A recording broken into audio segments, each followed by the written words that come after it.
ท่านผู้ชมมาพบกับตี้สุธิเดชในช่วงแดฮันเนวิเกเตอร์อยู่ที่ตลาดปองซอมเมืองหินเหิบแข่งเวียงจันทน์เนาะจะพาทุกท่านนั้นไปซอกหาลูกค้าผู้ที่ใช้รถแดฮันตัวจริงก่อนอื่นหมดเนาะก่อนสิไปฮันเอามาเลาะตลาดปองซองนี่ก่อนว่าสิมีอย่างกินไปกันเลย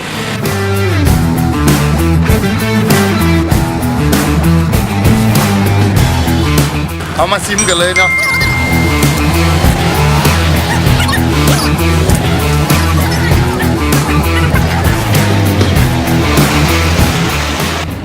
อันนี้เขาก็มาเจอแล้วลูกค้าผู้ที่ใช้รถแดฮันตัวจริงเนาะมาพูดจับกับไอ้ขึ้นกันเลยเนาะขออนุญาตนะไอ้ชื่ออย่างเจ้าไอ้พี่มาก่อนช่วงนี้ให้ประกอบอาชีพอย่างเนาะค้าขายทั่วไปเนาะรถที่ใช้ยูแมนรถข้างหลังนี่เลยเนาะไอ้เนาะซูเปอร์วันเนาะแดฮันซูเปอร์วันโดยไอ้ใช้ได้มาได้จักปีแล้วเจ้า2 ปีไป3 ปีโอ้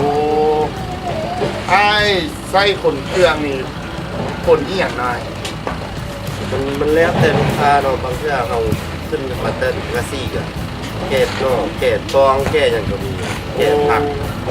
แก้ที่มันมีหลายบ่ไอ้น้ำหนักประมาณต้น4 ต้น4 ต้น 5แล้วแต่เครื่องโดยโอ้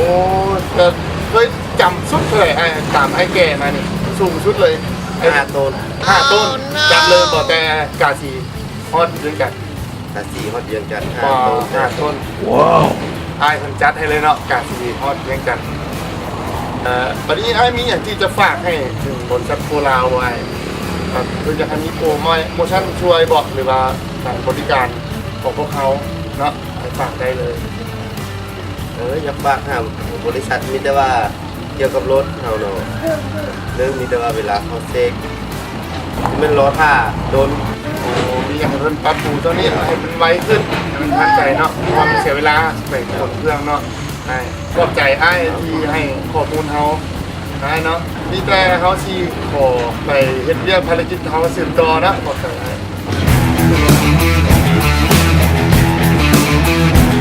เป็นจังได๋เนาะกับการสัมภาษณ์ลูกค้าตัวจริงที่เมืองหินเหิบของเดฮันเนวิเกเตอร์และที่จะพาท่านไปถึงตอนนั้นติดตามที่ได้ตอนต่อไป